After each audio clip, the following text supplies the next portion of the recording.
Listo. Buenos días a nuestros seguidores y seguidoras que nos acompañan cada semana en los podcasts de FENEDID. Bienvenidos y bienvenidas. El día de hoy nos acompaña la neuropsicóloga Soledad Vela. Ya les voy a contar un poquito más de ella porque conversaremos sobre la normativa para garantizar el acceso, permanencia, aprendizaje, participación, promoción y culminación en el Sistema Nacional de Educación de niños, niñas, adolescentes, jóvenes, adultos y o adultos mayores con discapacidad. Soledad, muchísimas gracias por acompañarnos. Esto es un nuevo espacio para nosotros, me parece súper importante que estés aquí y quiero que nos cuentes un poco de ti antes de empezar este podcast. ¿Quién es Soledad Vela? ¿Quién es María Soledad Vela? No sé cómo prefieres que te digan y cuánto tú has aportado al proceso de educación aquí en el país. Bueno, gracias Pame, buenos días con todos quienes están escuchándonos y acompañándonos el día de hoy en este tan importante podcast para hablar sobre la inclusión educativa de personas con discapacidad. Gracias, bueno, sí, efectivamente, yo soy neuropsicóloga, llevo trabajando más de 30 años en temas de discapacidad, de inclusión educativa, en temas de educación a nivel privado. He sido psicóloga, psicopedagoga, docente, he trabajado con familias, con niños, adolescentes con discapacidad, con todas las discapacidades. He incursionado también en política pública, he estado en diferentes ministerios, en el Ministerio de Educación, en el Ministerio de Inclusión Social, en la vicepresidencia, siempre involucrada o trabajando alrededor de los temas de educación, de protección social y de discapacidad. Creo que ese es un tema que me apasiona y que es parte de mi misión de vida. Soy mamá también de un hijo con discapacidad intelectual que hoy tiene 25 años y está estudiando periodismo deportivo. Y me encanta. Así que creo que esa es parte de mi misión de vida en realidad. ¿Por qué una neuropsicóloga se decide a trabajar y a desarrollar programas que garanticen la inclusión educativa de personas con discapacidad? Creo que es en mi caso, no sé por qué yo soy diseñadora gráfica primero. En algún momento decidí trabajar y hacer un juego para aprender los colores para niños con discapacidad y así inicia mi camino en la discapacidad y en el apoyo a niños, en la educación de niños con discapacidad. Y posteriormente creo que la vida me ha llevado a mí por un camino de poder incursionar en lo que es la discapacidad y la educación inclusiva desde diferentes miradas y posiciones. He sido docente, como te mencionaba, he estado en la psicopedagogía, en la psicología acompañando a familias, en la política pública y creo que posteriormente en el estudio de la neuropsicología. Creo que la neuropsicología complementa justamente todo este estudio para poder entender mejor a estos niños neurodivergentes, como hoy día hablamos. Estos niños que presentan o que tienen un camino de aprendizaje y de vida distinto. Porque eso es, o sea, aprender a mirarlos de que lo que es un camino de vida distinto. Y que acompañarlos a ellos es importante y acompañar a sus familias es más importante todavía. Muchas veces dejamos de lado a las familias y las familias están invisibilizadas. Muchas veces pensamos que ya como tienen a su hijo con discapacidad, pues es obligación que sepan qué hacer y cómo hacer y es importante acompañarlos para que ellos se transformen en una guía positiva que acompañe de mejor manera a sus hijos. Entender que pasan por diferentes ciclos, entender cuáles son sus expectativas, acompañarlos en esas expectativas, cuáles son sus tristezas, sus miedos, las iras, frustraciones, las alegrías, los logros, acompañarlos, apoyarlos con mejores estrategias, herramientas, mirar qué funciona para cada uno. Cuando hablamos de discapacidad también, a pesar de ser una sola discapacidad, cada uno es tan diferente. Así es. Cada uno es un mundo distinto, cada uno, no solamente por persona, ¿no? Sino por todo el entorno, el contexto que lo rodea. Entonces, creo que la neuropsicología aporta muchísimos elementos justamente para comprender mejor a la persona y a todo el sistema que está alrededor y que implica ese crecimiento y ese desarrollo. Súper importante lo que tú hablas del acompañamiento de las familias. Si bien es cierto, las personas con discapacidad van desarrollándose, pero para mí es nuclear lo que la familia hace desde que tú creces, y no todos tienen esas ventajas, esas posibilidades de contar con una familia que te apoye. Vamos a hablar de eso más adelante, pero vamos a la que nos atañe, que es el acuerdo. Yo diría que el acuerdo es como el primer peldaño para hablar de una política pública que fortalezca el acceso a la educación de personas, niños, niñas, jóvenes con discapacidad. Pero una vez que se ha logrado y que se garantiza el acceso, ¿cómo legitimamos que permanezcan, que culminen? Y en este contexto, si me ayudas con la pregunta de, después de esto, si bien se ha trabajado en Ecuador a nivel de discapacidades, creo que la educación falta mucho por hacer. Es un gran reto a nivel nacional y es un reto de todos y todas. ¿Cuán inclusivo educativamente es el país? Ya, entonces muchas preguntas. Creo que el acuerdo es, en realidad, PAME es parte de una gran normativa que sí existe en inclusión educativa en el país. De hecho, la Constitución, la Ley Orgánica de Discapacidades, la Ley Orgánica de Educación y varios de los acuerdos que ya tiene el Ministerio de Educación hablan de inclusión. Creo que este acuerdo lo que hace es un poquito más aterrizar específicamente en personas con discapacidad y hace hincapié, digamos, énfasis en ciertos aspectos que son importantes. Me parece que es importante porque toman el ciclo de la inclusión: acceso, permanencia, aprendizaje, permanencia, aprendizaje, promoción y culminación. Entonces, ¿qué hay que hacer en cada uno de estas etapas por las que pasa un estudiante para garantizar que puedan salir del sistema educativo con un título de bachiller, pero sobre todo con desarrollo de habilidades que les sirvan luego para su vida futura y para una vida adulta más autónoma y más independiente? Como tú mencionabas, claro, en el acceso, que podemos verlo después un poquito más detenido porque tienen algunos cambios importantes, definidos y establecidos. Definen todo un proceso importante en cuanto a cómo está determinado el proceso de acceder a la educación, al sistema educativo, que ha sido una de las barreras más grandes que pasan las familias, sobre todo cuando las familias optan por una educación a nivel particular, municipal o fiscomisional. Porque en el sistema fiscal pues ya sabemos que es en línea, es automático y siempre se dispone de un cupo, y que también hay algunos procesos importantes que ayudan a que esa selección de las instituciones educativas responda mejor a las necesidades de los chicos. Vemos acá también que tienes unos procesos para la permanencia, aprendizaje y promoción. Se me fue. No. Y culminación.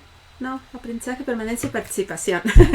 Se me fue la palabra, la participación, que creo que es lo más importante de la inclusión, porque si bien es cierto, una vez que acceden al tipo de educación que sea educación especializada o sea educación ordinaria, lo más importante es que exista una participación y que exista un aprendizaje efectivo. La permanencia más o menos está garantizada porque permanecen en el sistema educativo.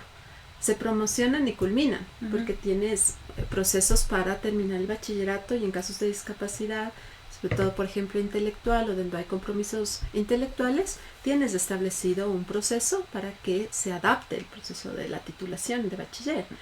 Entonces el aprendizaje es lo esencial, que haya un aprendizaje significativo para cada estudiante. Yo he escuchado a padres en varios procesos de talleres, de visitas, de consultorías, que dicen: cuando mi hijo ingresó a los 5 años y tiene ahora 13, sabía lo mismo. Lo mismo que sabía a los 5, sabe ahora a los 13. Entonces creo que ese es el mayor reto. El mayor reto, el poder trabajar para que se vea un desarrollo en ese proceso educativo. Sí, acorde a sus capacidades, a sus habilidades, estamos totalmente de acuerdo. Entonces aquí sí claramente se hace un poco hincapié en que existan estos procesos de apoyos educativos. Esa es una palabra y un término que antes no se había hablado. Siempre se hablan de ayudas técnicas, y se Ahora necesitan aquí se nombra apoyos mucho el educativos, apoyo educativo, y así eso es es. súper importante, porque el apoyo educativo es todos esos apoyos personales, de infraestructura, externos, internos, que se necesitan para que se dé un aprendizaje y que en ningún lado están mencionados. Y dicen que, claro, es obligación de las instituciones educativas, del sistema educativo, el dotar de estos apoyos apoyos educativos, apoyos que pueden ser educativos. tecnológicos, en toda índole, que permitan y garanticen que la educación para ellos y ellas sea efectivo. Y te nombra. Te dice también, te habla de la accesibilidad, de la accesibilidad Universidad. universal, que me parece que es importante porque, bueno, toman ¿cómo se dice? La definición de la convención, en realidad, pero me parece súper importante que se incluye la accesibilidad cognitiva, que no está en la convención porque después de la convención sale el término de accesibilidad cognitiva, hablando lectura fácil para aquellas personas que tienen discapacidad intelectual o tienen dificultades para comprender. Entonces es súper importante porque mencionan ya que la accesibilidad universal es importante y tienen las instituciones, a través de este plan de inclusión institucional, planificar y decir, esto vamos a ir haciendo de manera paulatina, esto vamos a hacer para que realmente nuestra institución sea inclusiva y que estos estudiantes puedan irse desarrollando y puedan aprender en esta institución. Además le das también la libertad a la institución de planificar en función de la población que tiene, ¿no es cierto? Si tengo estudiantes con discapacidad intelectual, mi planificación quizás es o priorizo ciertos elementos de accesibilidad en cuanto versus a otros. De acuerdo. Priorizo. Luego seguiré trabajando en los otros, pero puedo priorizar. ¿Cómo se va a lograr verificar de alguna manera? Porque lamentablemente es así, o sea, controlar, verificar, que efectivamente hablemos de lo más general, entre comillas, que es la accesibilidad universal. Y cuando hablamos de accesibilidad universal, por lo regular se piensa que es la rampa, la vara y todo, pero en realidad no es así. Estamos hablando de braille, de que se pueda garantizar que todas puedan acceder.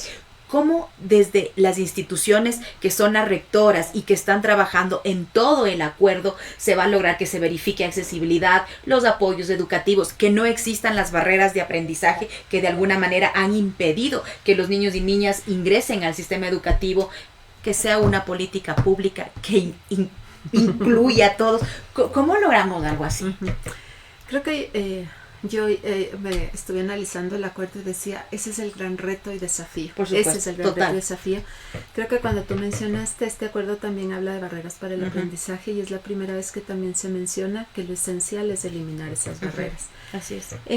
Tienen un capítulo para los mecanismos de seguimiento y control. Creo que más allá de estos mecanismos de seguimiento y control que están pensados en que evidentemente los distritos educativos sean quienes pueden hacer un seguimiento de la implementación de todas estas políticas en las instituciones educativas, en todos los procesos. Además, a nivel central también tienen que hacer todos los procesos de control y de seguimiento para el cumplimiento. Ellos hablan de autoevaluación institucional, por ejemplo, como una de las propuestas, y que en esta autoevaluación o en su plan de inclusión institucional, porque hay un plan educativo institucional y además se habla aquí de un plan de inclusión institucional. Sí, también medidas de acción. Entonces, eso es esta planificación que va a tener medidas para eliminar las barreras, medidas de acción afirmativa y una autoevaluación con indicadores específicos. Creo que, no sé, siempre en inclusión se habla del índice de inclusión, que es un instrumento que fue creado a nivel internacional, que ya ha sido probado en varios países de la región y que tienen indicadores específicos en todos estos procesos de acceso, permanencia, participación, aprendizaje, promoción y culminación. Yo creo que pensar en un instrumento adaptado a nuestro país que permita realmente evaluar si las instituciones educativas son inclusivas, si realmente cumplen con todo este proceso y que les permita a ellas a través de una autoevaluación saber dónde estoy. O sea, ¿dónde estoy? ¿Qué debo cambiar? ¿Desde dónde ¿Y qué debo parte? actuar? ¿Cuál es mi línea base? ¿Cuál es mi fortaleza quizás? Yo soy buenísimo en el acceso, pero el aprendizaje nada que ver. Entonces, entonces voy a trabajar en aprendizaje. Entonces eso les permite como un proceso de autoevaluación para ir planificando cuáles son estas acciones de mejora en realidad. Creo que no creo que este acuerdo tenga una mirada de ir a la sanción. Sí, habla de las sanciones, obviamente. Pero no es radical. Cuando no se cumple la ley, hay las sanciones que están establecidas en las leyes, en los reglamentos, etcétera. Que están regidos dentro de esto que están en el acuerdo. Pero creo que el espíritu es más de caminar hacia cómo construimos realmente instituciones educativas inclusivas.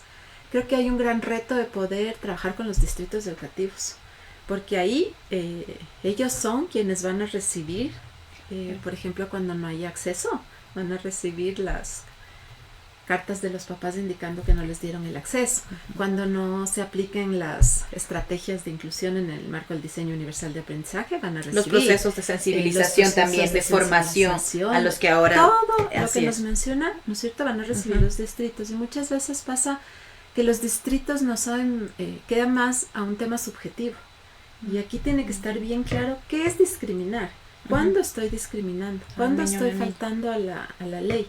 ¿Cuándo no le estoy dando el cupo? O sea, no puede quedar a un tema más subjetivo. Tiene que estar súper claros cuáles son esos parámetros. O sea, ahora que nombras esto, por ejemplo, hay muchos casos que se escucha de mamás. Le negaron la matrícula a mi hijo, a mi hija, porque tiene autismo, porque tiene una discapacidad. Ahora eso ya no es posible, pero verdaderamente debe cumplirse. Porque, como tú dices, efectivamente existen las normas, pero también es de ese espíritu de querer ser parte del cambio, y un cambio positivo que garantice todo lo que de alguna manera sintetiza el acuerdo. Y en realidad lo que nos menciona es, de hecho, la educación es un derecho, así un servicio. La misma Constitución nos dice que así, exactamente así empieza el acuerdo, que la educación es un derecho. Es un derecho. De acuerdo. Lo que nos menciona y más bien establece y regula este acuerdo es el proceso de acceso y matrícula a las instituciones educativas. Recordemos que las instituciones educativas particulares y fiscomisionales sobre todo, porque las municipales tienen a veces sistemas muy parecidos a lo fiscal, mucho más automatizado y por otro tipo de procesos, tienen establecidos y bajo la ley ellos establecen su proceso para la matrícula. Lo que dice aquí es que no pueden poner, por ejemplo, más requisitos. O sea, que los requisitos son universales para toda la población de su institución educativa. Ellos no pueden pedir más requisitos. Así es. Aquí lo que regula, claro, es que pone ciertos mecanismos que van a permitir que el distrito y el ministerio tengan un mejor control. Porque, ¿qué dicen los padres? Vamos a pedir un cupo para segundo de básica. Y sí, les dicen, o llaman a preguntar si hay cupos, y les dicen, sí hay cupos, tenemos todavía cupos, venga. Va. Dicen que su hijo tiene una discapacidad, y más aún si se trata de un trastorno del espectro autista, una discapacidad intelectual. No, ya se acabaron los cupos. O sea, ya se nos llenaron los cupos, qué pena, sí, cuando llamó teníamos, pero ahora no. Entonces ahora logran establecer un proceso con documentos escritos, digamos, que avalen que sí, que el padre lo hizo, con ciertos tiempos que deben cumplir las instituciones. Tienen que decir públicamente cuál es su proceso de matrícula, cuáles son los requisitos. Los padres deben cumplir esos requisitos que son universales para todos los estudiantes, y ahí, si es que no hay una respuesta positiva, ¿no es cierto?, los padres pueden acudir al distrito y decir, no me dieron el cupo, y el distrito tiene que entrar en un proceso de investigación, de acompañamiento, como son. Y ahí, por eso digo, o sea, es importante que los distritos estén muy bien capacitados en qué sí es una discriminación, qué es poner una barrera, cómo va a ser este proceso. Y creo que del acuerdo, lo que vi, tiene un montón de disposiciones al final, generales y transitorias, son un sinnúmero de disposiciones, porque evidentemente el gran desafío es que atrás de este acuerdo ministerial se tienen que hacer guías, manuales, capacitaciones, formaciones, muchísimos otros instrumentos que permitan que este acuerdo realmente se viabilice en tener un sistema educativo más inclusivo. Hemos hablado un montón del acuerdo, obviamente. Cuéntame un poquito cuáles son los objetivos claros, definidos de este acuerdo. El objetivo del acuerdo básicamente está establecido en garantizar, como decíamos, este proceso, garantizar el acceso, permanencia, aprendizaje, participación, promoción y culminación de todas las personas con discapacidad en el sistema educativo nacional, en todos los en todos los sostenimientos, ¿no? Dentro de este contexto, ¿cuáles serían los retos y las oportunidades de lo que hablabas al inicio? Las familias. Súper importante, ellos tienen una corresponsabilidad en todo el proceso. No solo en hacer el acompañamiento. Para mí el tema de educación es muy importante porque tengo un hermano con discapacidad intelectual y su proceso de escolarización fue evidentemente diferente al mío. Pero cómo también hacemos que esa corresponsabilidad de los padres sea el fomentar su autonomía, su independencia, porque quizá en las escuelas, hablemos específicamente de las especializadas, hacen ese trabajo, pero en casa quizá no se está trabajando cómo se puede hacer que sea una corresponsabilidad y que formen parte del proceso, porque ahora de alguna manera con este acuerdo se intenta regular, como tú dices, ¿no? Sintetizar y que sea un poco más ordenado. Voy a hablar de dos temas que trataste que son importantes. El acuerdo nos habla de la inclusión y nos habla de la corresponsabilidad y coparticipación de las familias. Tienen un tema importante al inicio, que es el plan de ambientación, que también está dirigido a las familias. Que el plan de ambientación lo que busca es crear una cultura inclusiva, ciertamente, ¿no es cierto? Que cuando un estudiante con discapacidad ingrese a la institución, el resto conozca lo que se trata, porque una de las formas de discriminar es cuando desconoces, porque tienes miedo. O sea, desconoces, tienes miedo y entonces ahí a veces pones barreras. La convivencia es la mejor forma de aprender a no discriminar, porque conoces. Entonces, sí hablan y establecen un plan de ambientación en el que no solo se trabaja con docentes administrativos, con estudiantes, se trabaja con los padres y con los padres de esos chicos que van a ingresar y también los otros padres, los padres de los que van a ser compañeritos, etcétera, los que están en los mismos ciclos, etcétera. Y luego sí establecen en la permanencia que además, y me parece que es importante toparle porque la ley te establece cuáles son, digamos, las obligaciones y responsabilidades de los padres. Pero además de esas obligaciones, en el caso de que existan hijos con discapacidad, sí es importante lo que tú mencionabas. Los padres en el camino de educación de un chico con discapacidad son aliados estratégicos. O sea, todos deben ir de la mano. Y la coparticipación y la corresponsabilidad de los padres es esencial. Aquí establecen una corresponsabilidad en cuanto a los informes, a las evaluaciones, a que si siguen terapias fuera, pues puedan compartir los resultados, a que asistan a las reuniones, que se hagan entregas físicas, personales, porque ahí puedes establecer lo que tú dices, porque ahí yo puedo entender, sí, sabe que aquí el niño sí trabaja solo y termina las tareas y en la casa no hace nada. Entonces ahí es el momento de poder decir, mire, entonces hágale esto en casa. El docente puede orientar, el personal del DES, de las unidades de apoyo a la inclusión, los docentes de apoyo a la inclusión, pueden orientar, asesorar a las familias de mejor manera. Hágalo, esos son los espacios justos para eso. A veces también las familias tienen unas súper buenas estrategias. Sabe que yo estoy haciendo esto en casa. Entonces, mire, esto, lo que tú mencionabas, la parte de habilidades de la vida diaria. Quizás en la escuela es más independiente porque le dan la oportunidad, ¿no es cierto? Entonces come solo, se va al baño, en casa no hace nada. Entonces quizás enterarse de lo uno y de lo otro es importante compartir para poder tener esas estrategias conjuntas, porque como digo, en la educación de personas con discapacidad es un trabajo. Son un equipo. Es un equipo, nadie puede estar trabajando por separado, todos deben estar juntos.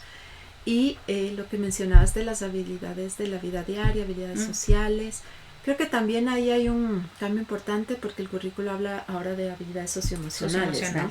Y cuando se habla de habilidades socioemocionales también está establecido que en el caso de personas con discapacidad hay que hacer una adaptación siempre.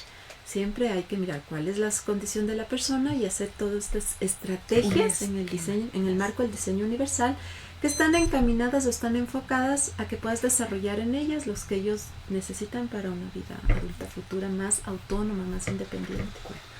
Ahora que estamos aterrizando en este tema de lo que es, como tú mencionabas, el aula cotidiana, que es donde los niños, niñas, jóvenes van a educarse, comparten con sus compañeros, ¿cómo podemos hacer que las instituciones educativas de alguna manera se aseguren de que se aplique todos estos apoyos educativos que ahora te menciona en el acuerdo? Y después tenemos una pregunta. Uh-huh. Bueno, creo que lo que decíamos es lo que menciona el acuerdo de que tiene que haber accesibilidad universal, que tienen que haber apoyos educativos y que menciona que esto tiene que ser parte del plan de inclusión institucional, que debe impulsar procesos de sensibilización a la comunidad educativa, que deben hacer procesos de formación y de capacitación. Entonces son todas estas estrategias que son parte de un plan, no son acciones aisladas. Y un poquito creo que la idea de ponerlo en un plan te ayuda a que sean acciones concretas para eliminar barreras. Porque a veces cuando estaban en el PI se tornaban en acciones muy generales. Ajá. En el PI era como, hay que ser inclusivo, hay que sensibilizar. En el plan educativo de inclusión, supongo que aterrizará mucho más en acciones concretas. Ahí podrás tener exactamente qué de accesibilidad, qué de apoyos, qué de sensibilización, qué de formación voy a hacer para poder hacer un seguimiento y poder hacer un proceso para que realmente mi institución sea una institución educativa inclusiva, ¿no? Tienen muchos elementos para trabajar en el tema de cultura inclusiva, ¿no? Hablan de un proceso de cultura, de implementación de una cultura inclusiva, no discriminatoria. Exacto, porque no es solamente políticas y prácticas, no es solamente el aula. Si el entorno no es inclusivo, no funciona. Si yo siempre escucho a una autoridad decir, ay, no, estos niños, ay, que molestan, ay, es que estos niños que ya no sé ni qué hacer. No, estos niños deberían estar en otra escuela. Y sí, a los estudiantes, acordémonos que la mejor educación es el ejemplo. Están escuchando ese discurso permanentemente. Va a ser difícil tener una cultura inclusiva y que no se discrimine. Entonces, es el ejemplo el que enseña. Entonces, es como todos nos vamos transformando en poder aceptar, conocer más e ir aceptando, ¿no? ¿Cómo es eso? Tenemos una pregunta, Cami. Sí, buenos días. Acá en Morona, Santiago, ¿existen instituciones educativas que no quieren recibir a los alumnos con necesidades educativas especiales, acudiendo que ellos no están capacitados para trabajar con estudiantes con alguna discapacidad? ¿Qué se hacen en esas situaciones? La pregunta es desde los padres, ¿no? Bueno, o sea, igual no importa. Que las escuelas no están... Primero creo que es importantísimo recordar a todos que el tema de formación y de capacitación es obligatorio, uno. O sea, en ningún lado la educación menciona que todos los niños, niñas deben ser homogéneos. Siempre hablamos de diversidad y de educación en esa diversidad, ¿sí? Entonces es obligación de las instituciones y de los profesionales irse capacitando en la educación y a la diversidad. El Ministerio de Educación tomó una acción súper importante y es que abrió la plataforma de Me Capacito a todos los sostenimientos, justamente para eliminar esa barrera. Ay, es que no estamos capacitados.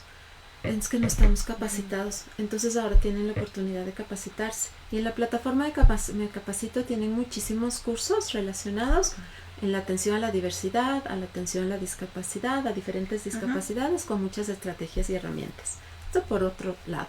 Y por otro lado, la globalización. Vivimos en un mundo globalizado. El chat GPT nomás. Estrategias para trabajar con un niño con síndrome de Down de 5 años en el aula con 20 estudiantes para enseñarle la letra A, actividades concretas con materiales. O sea, estamos de posibilidades, de herramientas. Muchísimas herramientas y estrategias que nos permiten poder conocer más de cómo trabajar con ellos. Creo que esa es una de las primeras barreras que hay que ir eliminando. En ese caso, y de que eso persista, pues aquí está establecido lo que se debe hacer es acudir al distrito. Claro, este acuerdo ministerial en cuanto al acceso creo que se expide el 1 de agosto. Sí. Ya se habían acabado, me parece que ya las matrículas. Así es, ya había iniciado, prácticamente estaban al inicio del nuevo régimen escolar, así es. ¿No es cierto? Tendrán que irse aplicando en el proceso y efectivamente para el acceso al régimen COSTA. Supongo así porque es. Además hay que hacer muchísimas guías, manuales, capacitaciones, muchísimos otros instrumentos. Pero en ese caso, ninguna institución educativa puede negar el cupo. O sea, ninguna institución puede negar el cupo. Y los planes de inclusión institucional son aquellos que van a permitir que esa institución rompa y elimine esa barrera y empiece a capacitar a sus profesionales en la atención. Porque quizás hace muchísimos años, cuando recién empezábamos a hablar de inclusión, parece que fue en el 2013 que sale el primer acuerdo del país 2013, el 029513, primer acuerdo que hablaba de inclusión en el país, que hablaba de la SUDAI. Ahí recién empezamos a hablar de la atención a la diversidad y a la discapacidad. Yo me acuerdo en el 2010 habían 3.000 estudiantes con discapacidad en el sistema educativo. Hoy hay más de 45.000. O sea, se han dado pasos importantes. Es gigante el cambio. Sí, es un proceso que ha crecido. Entonces decir y mantenernos con esta barrera de que no estamos capacitados en el 2013 quizá, pero ya han pasado 12 años, 13 casi, 13 años en los cuales se ha tenido toda esta oportunidad de ir formándose y de ir profesionalizando en la atención a esta diversidad. Y aparte es una autoformación también, como tú dices, o sea, no, la excusa ahora ya no puede ser es que no me capacitan o no me han sensibilizado en el proceso. Tú también tienes esas herramientas y habilidades. Y creo que ahí sí, en el tema de formación y en la plataforma Me Capacito, creo que el enfoque del ministerio debería centrarse más en la práctica. Creo que la información de qué estrategias hay, qué herramientas existen, ¿no? Así es. O podemos tener mayor acceso. Pero en el cómo lo implemento, creo que ese es a veces el temor de los docentes, porque tienen 20 estudiantes y tengo un chico con un trastorno del espectro autista, ¿y cómo? O sea, ¿cómo aplico la estrategia que leí? ¿Cómo la aplico ya cuando estoy con los 20? Entonces, creo que ahora la capacitación y la formación debería estar más enfocada al cómo. Al cómo en el aula lo hago. Ajá. Yo creo que eso también va a ayudar en los procesos de sensibilización, porque quizá antes no estaba súper claro que es un proceso de sensibilización en el que tienen que entrar los maestros, las maestras, para poder dar una atención efectiva, afectiva a los estudiantes. Y creo que eso también va a empezar a generalizarse y quizá tener un desarrollo más positivo y más para arriba para que sea efectivo. Y creo que con lo que tú mencionas también que es importante que el acuerdo menciona el plan de ambientación y los procesos de sensibilización. Y creo que un proceso de sensibilización es permanente. Eso sí tiene que estar claro, es permanente y continuo. Que muchas veces se interpreta como una de las actividades que debe cumplir el docente de apoyo a la inclusión o el de la unidad distrital de apoyo a la inclusión, o las particulares alguien del DS o el docente de apoyo que trabaja en el tema de inclusión. Es decir, ellos cumplen dentro de su cronograma con esa actividad. Entonces es, dar un taller una vez cada 4 meses. Yo no sensibilizo dando un taller cada 4 meses. Un proceso de sensibilización, de concienciación para que realmente se cambie y se haga un cambio en las personas, es permanente. Así es. Y una de las formas más fáciles de sensibilizar es el ejemplo. Escuchar siempre, hablar positivamente, el ir generando esta cultura inclusiva para que todo el entorno sea inclusivo. Yo tengo el caso de algunos padres que a veces están en colegios que realmente quizás han optado por una educación regular. Los colegios han optado por ser más inclusivos y por trabajar con la diversidad en realidad y prepararse y etcétera, ¿no? Y alguna mamá algún día dijo, pero es que mi hijo, no me acuerdo qué condición presentaba, creo que era alguna déficit de atención o algún trastorno del espectro autista. Y mencionaba, es que desde que ingresó al colegio ya no tiene. ¿Qué pasa? Ya no tiene. Sí, no, ya no tiene. Y en realidad no es que no tiene, es que ahí se comprueba. Cuando efectivo. El entorno es inclusivo, ¿sí? Esas características esos matices disminuyen. Esas diferencias se equilibran más porque estamos trabajando realmente con la diversidad, desde el respeto a que cada uno es distinto y es diferente y respeto ese camino de aprendizaje. Por ejemplo, ahora yo te hacía la pregunta, ahora que estamos hablando del tema del papel de las instituciones educativas dentro del proceso de matriculación para instituciones educativas de sostenimiento particular, municipal y fiscomisional, te habla que el padre o la madre debe solicitar la matrícula por escrito. Si la institución no responde en el tiempo establecido por la norma, se entiende que el estudiante fue aceptado en la pregunta que me hacían particularmente era si eso es o no discriminatorio, porque ahora hay que hacer una carta. Cuéntanos un poquito para que los padres y las madres puedan entender esto. Justamente lo que menciona es que todos estos procesos de matrícula deben estar ser públicos, es decir, cómo es el proceso, cuáles son los pasos que deben cumplir las instituciones, los padres de familia que quieren ingresar a las instituciones de estos sostenimientos, deben ser públicas. Sí. Ahí debe estar establecido que la solicitud de matrícula es de manera por canales definidos. Por eso dice canales definidos. Pueden ser físicos o virtuales. Físicos. ¿Qué busca esto? Tener algún respaldo de que sí pedí la matrícula. Okay. Porque a veces también ha pasado que los padres dicen que les mencionan, nos negaron la matrícula, nos habían dicho que había cupo y luego nos dijeron cuando supieron la condición de nuestro hijo que ya no hay cupo. Y pidieron el cupo, sí, llamamos. Okay. Pero la llamada no es formal, por así decirlo. No es formal, sí, o sea, no tienes una evidencia de que hubo esa solicitud de cupo. Entonces, el hacerlo por los canales definidos, y los canales definidos lo define la institución. El canal es físico, se escribe la carta, o virtual. Porque también puedo pedirla y queda impreso que lo hice virtual. Entonces es la institución la que define ese proceso. Sí, ahí mencionan que hay un tiempo y que en ese proceso está establecido en cuántos días la institución da una respuesta de matrícula. A todos. Así es. O sea, es a todos, ¿no? Listo. Este es un proceso para todos. Entonces dice y evidentemente si es que digamos que lo estableció en 5 días, yo doy una respuesta y dio al 8º, al 5º día ya se asume que el cupo está otorgado. Ya no hay cómo hacer nada, es como un silencio, tiene algún nombre legal, silencio administrativo. El silencio también es respuesta. Sí, ajá. Es una cosa así.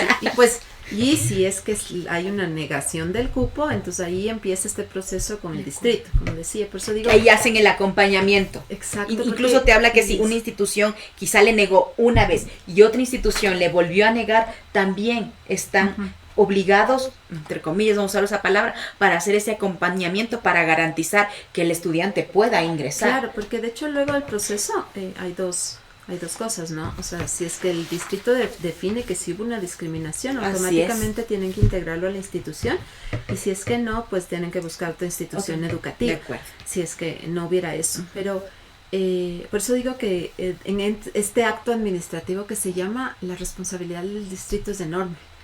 Y la responsabilidad, pero también el conocimiento, que es importante que todos quienes intervienen en este acto administrativo, el director distrital, me parece que será legal, el de los DESES, el de coordinación educativa, el de las unidades de apoyo a la inclusión, todos hablen el mismo lenguaje y todos estén claros en qué significa y cómo debe ser este proceso.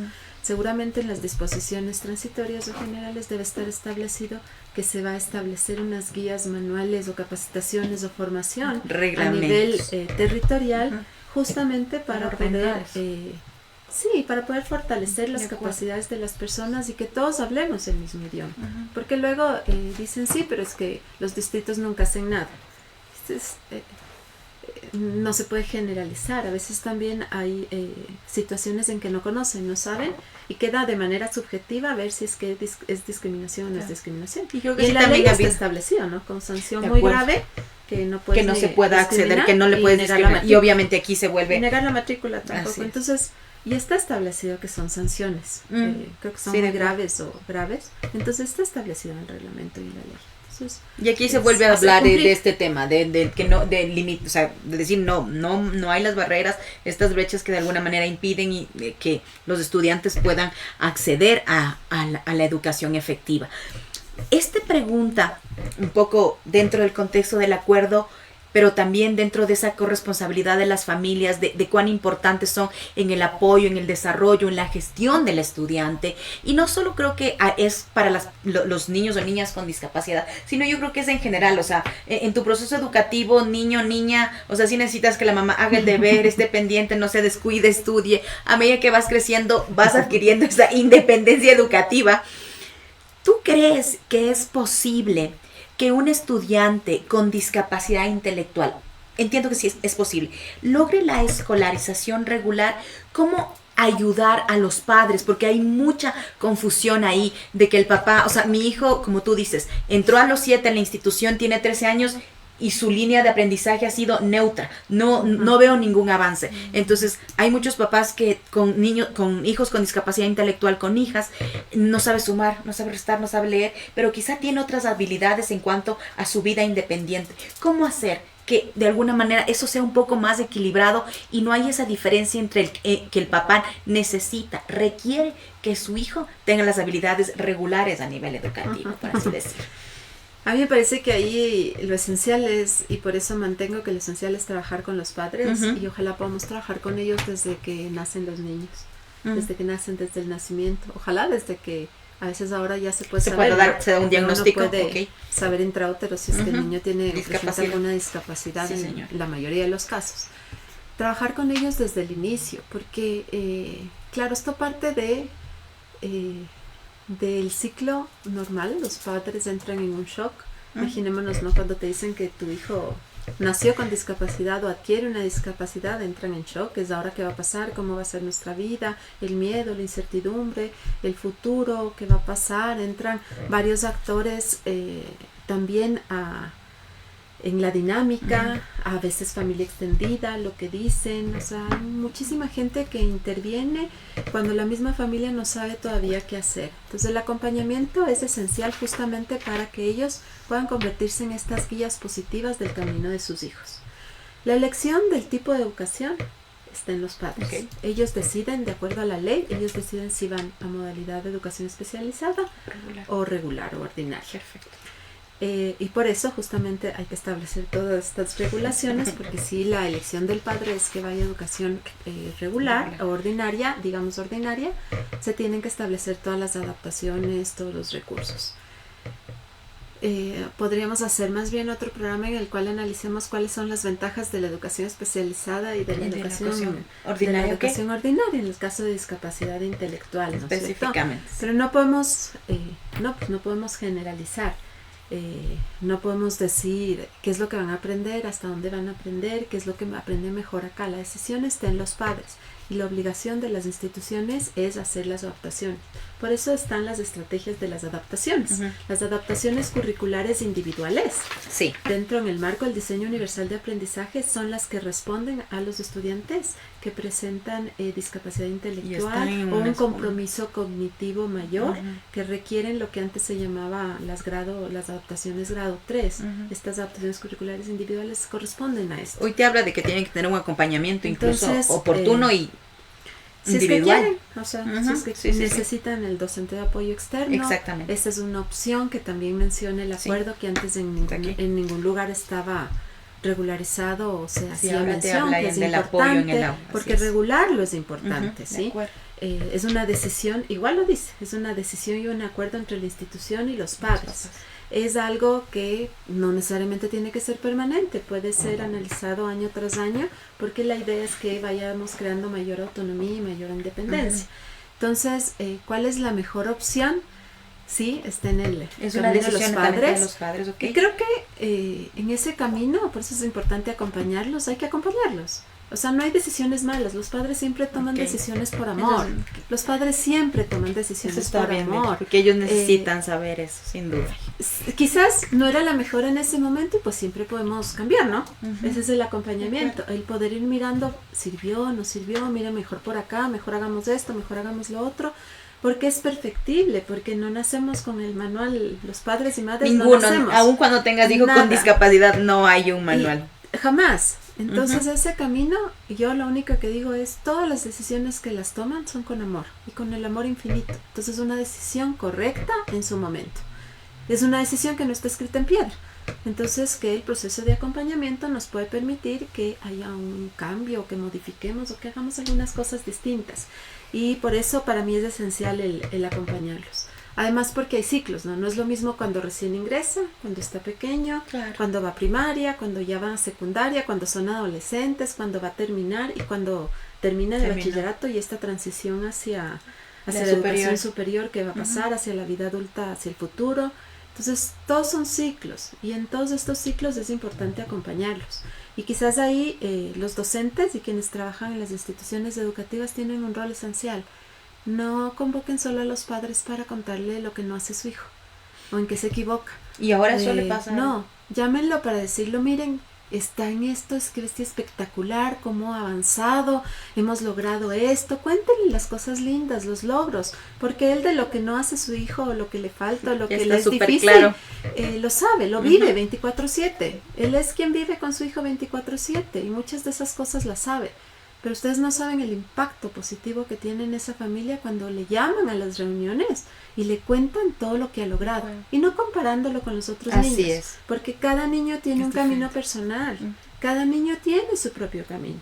Y ese es el respeto a la diversidad. El respetar ese camino personal. El proceso de cada uno. Así, de cada uno. Eso es lindo, me gustó lo que dijiste, que ningún padre o una madre se equivoca, simplemente es una decisión con amor, y así como dices, que es importante que el niño y la niña sepa que hizo bien y sus padres conozcan, también es importante que los padres y madres de personas con discapacidad conozcan que sus decisiones son con amor, y van a tener equivocaciones, errores en el proceso, ¿no? Pero sí, es importante que lo sepan. Creo que para ir concluyendo, me pareció muy bonito también. Y algo que no se habló es el tema de los patios inclusivos, que ahora es una de las responsabilidades de las instituciones educativas, que es este espacio de recreación inclusivo, que parece mínimo, ¿no? Pero ¿qué tal si estás en una silla de ruedas y un niño no se puede hacer el columpio, no puede hacer el sub y baja, que es una actividad tan regular que las escuelas lo tienen? Nosotros como en la federación realizamos hace 2-3 años un proyecto que fue esta implementación de patios inclusivos, y que no solo era el juego, el columpio donde entraba la silla, sino también que el piso no tenga la gravilla, sea plano para que se pueda acceder. Entonces eso me pareció súper importante, y dentro de este contexto, como habíamos hablado, sí es verdad que se va a regular, pero se va a determinar inspectores que verifiquen esto, desde el patio inclusivo hasta la accesibilidad, hasta los apoyos educativos. Ya, aquí yo sí me detengo en los patios porque lo tenía señalado. Sí. Es una de las estrategias muy importantes. Sí. Además hay una guía para la implementación de patios inclusivos, y el patio no solo pensado en los juegos, sino que en cada espacio de la institución sea un espacio de recreación, de disfrute y de convivencia. Y la convivencia ayuda a no discriminar y a aceptar la diversidad, y por lo tanto es un elemento esencial para formar y poder apoyar a la cultura inclusiva. Entonces hay un manual. Eso deja en vacío y es uno de los vacíos que yo tengo aquí en el acuerdo. Si bien establece cuáles son los procesos, no te dice exactamente cómo se va a ejecutar. ¿Cómo? O sea, a partir de... O sea, ¿a quién le digo? O sea, ¿quién va a ser? Porque son un montón de cambios. Supongo que el plan inclusivo institucional lo mencionará. Incluirá. Y por eso decía que es importante ver que hay un montón de transitorias, y que este acuerdo tiene muchísimas transitorias generales, muchísimas disposiciones, generales y transitorias, que son las que permiten viabilizar la ejecución del acuerdo. No se va, no es algo que se va a hacer de la noche a la mañana. Tú que tienes aquí son como 20, quinta, sexta, séptima, octava, creo que son como 15 o 16 transitorias que son las que van a permitir viabilizar. Es decir, si acá está establecido que hay un plan institucional, en la transitoria ya te dice quién es el responsable de hacer el plan, y en el plan se desarrolla cómo se hace el plan, en qué tiempo se hace el plan, cómo se cumple el plan y quién hace el seguimiento y control. Seguramente estarán en las instancias de la Subsecretaría de Educación Especializada a nivel central, y luego en los desconcentrados, pues en la coordinación educativa y en las unidades de apoyo a la inclusión, docentes de apoyo a la inclusión, que son como todo el que son las instituciones involucradas, y que de hecho aquí te las nombran, o sea, cada disposición transitoria está a cargo de... Exacto. Entonces, esa es la subsecretaría o la coordinación responsable de hacer lo siguiente: el plan, la guía, el manual, lo que se necesite hacer, y establecer en este plan, manual, guía o disposiciones cómo se va a hacer todo este seguimiento, este control. Porque son cambios importantes, y son cambios que es un proceso. La inclusión es un proceso. La inclusión no es... Nadie dice hoy, mañana son todos inclusivos, ¿no? Y mañana todos. Aquí en el acuerdo dice, artículo 3, que todos son inclusivos. No, la inclusión se ha demostrado en los años, es un proceso. Y justamente por eso ha sido un proceso que ha ido creciendo, que ha ido mejorando, que todavía no es el ideal, que todavía no podemos decir que Ecuador es un país inclusivo, definitivamente no, que estamos en este camino hacia eso, sí, que hay que quizás hay un interés y hay como muchas más acciones que se están encaminando hacia eso, sí, que es importante, pero es un proceso y es un camino por el cual hay que seguir. O sea, hay que seguir transitando, sí. Iba a decir eso. Es un camino por el que tenemos que seguir transitando. El acompañamiento de los padres, vamos a destacarlo, es súper importante. Creo que eso es algo que se debe trabajar quizá en escuelas para padres, incluso como tú decías, desde el proceso de gestación. No es fácil decir tu hijo va a tener una discapacidad, y creo que no todos tienen el tino para hacerlo. Pero ahora también te habla de que se va a hacer esta jornada de alguna manera nacional por la inclusión, y se la va a realizar el 3 de diciembre, que es el Día Internacional del Día de las Personas con Discapacidad. Aquí. Que es otro espacio también para... Claro. Y un poquito el acuerdo lo menciona, porque lo que busca además es que a nivel nacional todos en ese día nos contagiemos de qué es realmente reivindicar los derechos, porque no es un día que celebramos, sí, es un día que conmemoramos. Entonces, que hablamos de derechos, hablamos de arte, hablamos de inclusión, y poder establecer ciertos lineamientos para que realmente esas jornadas tengan un impacto social y un impacto positivo, comunitario y comunitario, ¿no? Y creo que solamente lo último que tú mencionabas, el acompañamiento a las familias, que ciertamente hay que acompañarlas, guiarlas, orientarlas, pero no nos olvidemos también que hay espacios importantes para las familias, que es cuidar a las familias, cuidar al que cuida. Porque el que cuida es 24/7, ¿no? El cuidado al cuidador, exactamente. O sea, el que cuida muchas veces está olvidado. Además que no eligió ser cuidador, le tocó ser cuidador. Por A, B o C dicen, ay, pues tú. Muchas veces son mujeres, el 97% son mujeres en este país, así que también es importante pensar en cómo vamos cómo vamos a acompañar, cómo vamos a crear de respiro, lo que se llaman espacios de respiro, ¿no? Estos espacios en donde esta persona puede descansar, y está bien que descanse, se puede cuidar ella misma, puede estar sin hacer nada, si ese es el descanso que quiere, porque no es obligarle a hacer otras cosas, sino cada uno decidirá cuál es su espacio de respiro, por un espacio de cuidado personal, porque si tú estás bien, puedes cuidar bien del otro. Si no estás bien, es difícil que ese cuidado del otro se dé de la mejor manera. Entonces sí es un llamado para que realmente podamos trabajar en conjunto en todo el sistema y que nos cuidemos los unos a los otros, y seguramente así vamos a ir construyendo realmente un entorno más inclusivo, y más aún un entorno educativo más inclusivo. O sea, y es verdad que estamos hablando del 97%, mamás, tías, abuelas, hermanas, pero ese cuidado también, aunque parece que es desgastante, no parece que es desgastante, también es hecho con amor, y eso tiene que ser comprendido, porque no es obligación. O sea, yo pienso que en lo personal quizá no lograría hacer algo así, pero yo veo a mi madre y ella ha sido una entrega absoluta con 2 hijos con discapacidad, y que sigue ahí, y sí, con errores, pero el amor es... El rol de ser cuidador es el que quizás te toca. O sea, si tienes un hijo con discapacidad, alguien tiene que cuidar.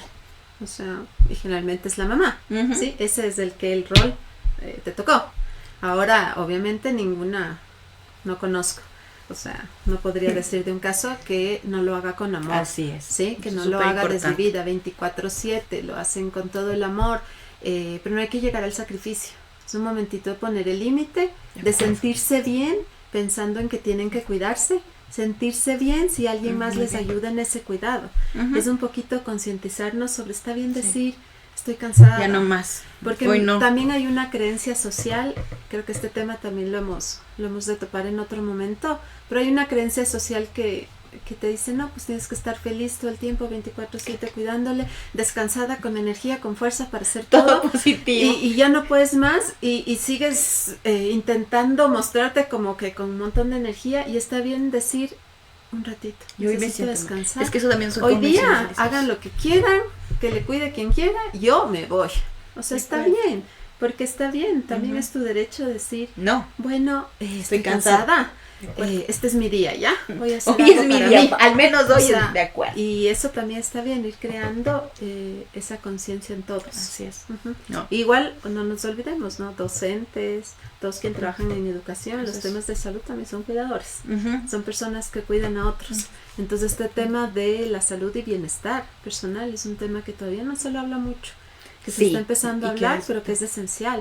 O sea, el que cuida a otro necesita ser cuidado. También. Para que mejore esa calidad del cuidado, para que esa calidad del cuidado sea mejor cada vez. Así es. Eso es importantísimo. Sí, es verdad. Qué lindo el poder compartir este espacio. Sole te conoce hace muchos años y ha sido muy, muy lindo el poder estar aquí. Y en este tema tan importante como es tener un acuerdo que garantice el acceso, la participación, la permanencia de los niños, niñas y jóvenes con discapacidad. También estamos hablando de adultos y adultos mayores dentro de este procedimiento. Les agradecemos a cada uno de ustedes por habernos acompañado, también a nuestros cooperantes que están en este podcast y nos acompañan para poder llegar hasta ustedes. Que tengan un excelente día. Buenos días. Muchísimas gracias.